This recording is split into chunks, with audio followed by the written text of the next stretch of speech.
हाँ तो बेटा स्वागत है आपका। पिछली क्लास में हम लोगों ने ये पढ़ा था लसअपा क्या होता है और लसअपा की प्रॉपर्टी कि भाई लीस्ट कॉमन मल्टीपल है क्या और उनको कैसे निकाला जाता है, उनके यूजेस क्या है। आज इस वीडियो में मैं आपको महत्तम समापवर्तक HCF हाईएस्ट कॉमन फैक्टर के बारे में विस्तार से बताऊंगा। बेटा मसपा HCF हाईएस्ट, देखिए महत्तम का अर्थ भी सबसे बड़ा होता है, इसी तरह हाईएस्ट का तात्पर्य भी क्या होता है, बड़ा। यानी हमें बड़ी से बड़ी संख्या निकालनी है। एक चीज तो ये है, अगर इसकी डेफिनेशन, इसकी परिभाषा की बात करें तो दो या दो से अधिक संख्याओं में उभयनिष्ठ का तात्पर्य मैं पहले आपको बता चुका हूं। उभयनिष्ठ का तात्पर्य होता है ऐसी राशि जो दी हुई समस्त राशियों में हो। उभयनिष्ठ का अर्थ होता है कॉमन, ठीक है। और अपवर्तक का तात्पर्य मैंने पहले भी पिछले वीडियो में आपको बताया था। अब तक अपवर्तक का अर्थ होता है वह राशि जिसका दूसरी संख्या में भाग देने पर, वह संख्या जिसका दूसरी संख्या में भाग देने पर हमें शेषफल हमेशा क्या प्राप्त हो, 0, तो वो अपवर्तक कहलाता है। तो उभयनिष्ठ अपवर्तक समापवर्तक कहलाते हैं और सबसे बड़ा समापवर्तक ही महत्तम समापवर्तक कहलाता है। यानी अपवर्तक जो है वो समापवर्तक कहलाते हैं और जो सबसे बड़ा समापवर्तक होता है वो ही महत्तम समापवर्तक कहलाता है। अन्य शब्दों में अगर हम दूसरे शब्दों में से कहें बेटा, सरल भाषा में कहें तो देखिए ये तो डेफिनेशन थी। सरल भाषा में क्या कहेंगे, वह बड़ी से बड़ी संख्या। याद करो लसअपा में बड़ी से बड़ी की जगह क्या आता था, छोटी से छोटी, ठीक है बेटा। वह बड़ी से बड़ी संख्या जिसका, मेरे प्यारे बच्चों ध्यान दो, लसअपा के समय मैंने यहां पर जिसमें और इसको इंडिकेट किया था बार बार कि इसका ध्यान रखना। तो बेटा लसअपा और मसअपा में यही अंतर है कि लसअपा के अंदर जो हमारा लसअपा आता है उसमें दी हुई समस्त संख्याओं का भाग जाता है, लेकिन मसअपा जो होता है उस मसअपा का भाग जो संख्या दी हुई है उनमें जाता है। यानी लसअपा और मसअपा भाग क्रिया के लिए जस्ट उल्टे हैं। लसअपा में भाग देना पड़ता है और मसअपा का भाग देते हैं, ठीक है बेटा। तो दी हुई संख्याओं में पूरा भाग जाता है, महत्तम समापवर्तक HCF कहलाती है। अब यहाँ पे बेटा कुछ बातें ध्यान देने योग्य है जिनका हमें ध्यान रखना है, वो ये है, देखो जहां भी अधिक से अधिक, बड़े से बड़ा, लसअपा के अंदर क्या है बेटा, छोटे से छोटा, कम से कम, लेकिन मसअपा के अंदर क्या है, बड़े से बड़ा, अधिक से अधिक पूछा जाता है तो वहां पे हम मसअपा निकालते हैं, ठीक है बेटा। दूसरी बात जो ध्यान देनी है वो क्या है मेरे बच्चों, ये जो सवाल है जो सेकंड नंबर का मैं बताने जा रहा हूं आपको, अक्सर कर ये प्रश्न पूछा जाता है कि दो क्रमागत संख्याओं का मसअपा क्या होगा। तो हमको ध्यान रखना है दो क्रमागत संख्याओं का मसअपा हमेशा 1 होता है, ऑलवेज 1 होता है। यानी दो लगातार क्रमागत संख्याओं का, जैसे 3 और 4 इसका मसअपा 1 होगा, 7 और 8 इसका मसअपा भी 1 होगा, 9 और 10 इसका मसअपा भी 1 होगा। यानी दो क्रमागत संख्याओं का मसअपा हमेशा 1 होता है, ध्यान रखना इस चीज का। तीसरी चीज, मसअपा को अपज गुणनखंड विधि और भाग विधि दोनों से निकाल सकते हैं। मैंने आपको बताया था लसअपा सिर्फ अपज गुणनखंड विधि द्वारा ही निकाला जाता है, लेकिन मसअपा को हम भाग विधि और अपज गुणनखंड विधि द्वारा ही निकाल सकते हैं। तो ये तो थी बेटा महत्तम समापवर्तक के बारे में जानकारी। अब हम कुछ उदाहरण लेके चलेंगे, आप नोट डाउन करो इसको। हाँ तो बेटा एग्जाम्पल लेके चलें। सबसे पहले हम 12, 18 और 24 का HCF निकालेंगे। क्या निकालेंगे, HCF। बेटा यहाँ पे ध्यान ये रखना आपको, जिस संख्या का आप HCF निकाल रहे हो उन सारी संख्याओं की जब अभाज्य गुणनखंड करेंगे तो उनको अलग अलग रखेंगे। जैसे सपोज हम पहले 12 रख लिया, फिर हमने रख लिया 18 और फिर रखा हमने 24। अब इनके हम अलग अलग अभाज्य गुणनखंड करेंगे। 12 में 2 का भाग गया 6 बार, 2 का गया 3 बार, 3 का 3 में गया 1 बार, 18 में 2 का गया 9 बार, फिर 3 का गया 3 बार, फिर 3 का गया 1 बार, 24 में 2 का गया 12 बार, 12 में 2 का गया 6 बार, 6 में 2 का गया 3 बार, 3 में 3 का गया 1 बार। अब बेटा हमें क्या क्या गुणनखंड प्राप्त हुए, देखो यहाँ हो गया 12, यहाँ हो गया 18, ये हो गया 24। अब जो गुणनखंड प्राप्त हुए उनको लिख लेंगे। तो यहाँ क्या हुआ 2, यहाँ क्या क्या प्राप्त हुआ 2 इंटू 2 इंटू 3, 18 का क्या प्राप्त हुआ 2 इंटू 3 इंटू 3, और 24 का क्या प्राप्त हुआ 2 इंटू 2 इंटू 2 इंटू 3। अब बेटा कॉमन देखेंगे, देखो बेटा इन सारों में एक तो ये 2 कॉमन है जो तीनों में है, तो पहली राशि मिल गई हमको 2।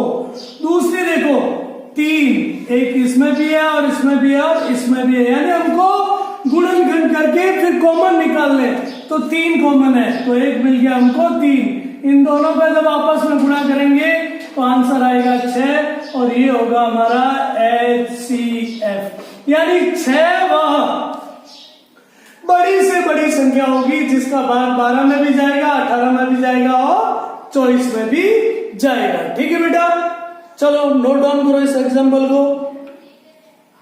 हाँ तो बेटा बात करते हैं अगले एग्जाम्पल की।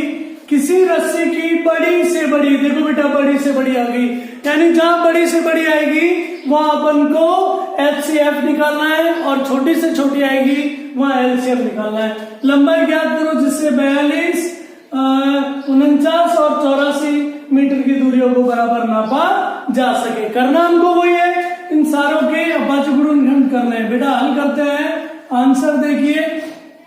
सबसे पहले हम लिख लेंगे 42, यहाँ पे लिखेंगे 49 और यहाँ पे लिखेंगे 84। देखो बेटा किससे डिवाइड हो रहा है, 42 हो रहा है 2 से, कितने बार गया 21 बार, 21 हो रहा है 3 से, कितने बार गया 7 बार, और 7 हो रहा है 7 से 1 बार। 49 सिर्फ 7 से होगा, तो 7 से 7 टाइम और 7 से 7 1 टाइम। इसी तरह 84 2 से हो रहा है, कितनी बार गया 42 बार, फिर 2 का गया 21 बार, फिर 3 का गया 7 बार, फिर 7 का गया 1 बार। अब बेटा वही तरीका, पहले हम इनको सेट कर लेंगे 42 और इसके गुणनखंड लिखेंगे तो 2 इंटू 3 इंटू 7। इसी तरह 49 और इसके गुणनखंड लिखेंगे तो 7 इंटू 7। इसी तरह 84 और इसके गुणनखंड लिखेंगे तो होगा 2 इंटू 2 इंटू 3 इंटू 7। अब बात आई बेटा यहाँ पे कॉमन लेने की, तो मेरे प्यारे बच्चों हम देखेंगे कॉमन क्या है इसमें, सिर्फ और सिर्फ 7 कॉमन है, तो हमारा मसफा क्या हो गया 7, यानी हमारा HCF क्या हो गया 7। या फिर हम कह सकते हैं कि 7 मीटर लंबी रस्सी 42, 49 और 84 मीटर की दूरियों को बराबर नाप सकती है। ठीक है बेटा, नोट डाउन करो। हाँ तो प्यारे बच्चों अब हम नेक्स्ट एग्जाम्पल लेके चलेंगे, और हम पहले इस एग्जाम्पल को थोड़ा डीपली पढ़ेंगे, थोड़ा ध्यान से पढ़ना है बेटा।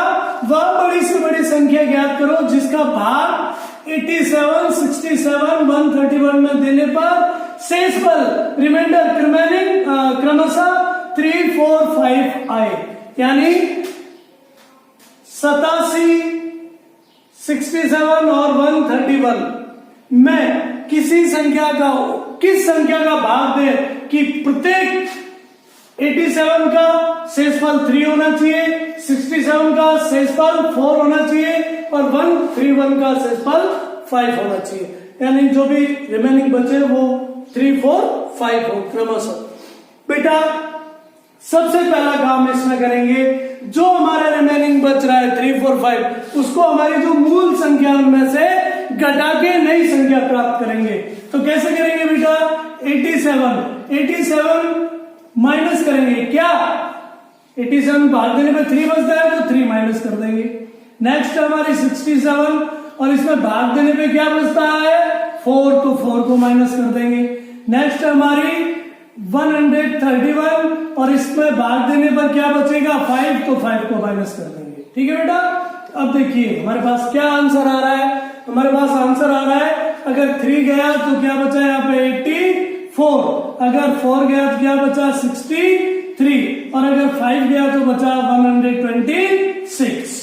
अब देखिए बेटा हमारे पास नई संख्या ये हमें प्राप्त हो गई।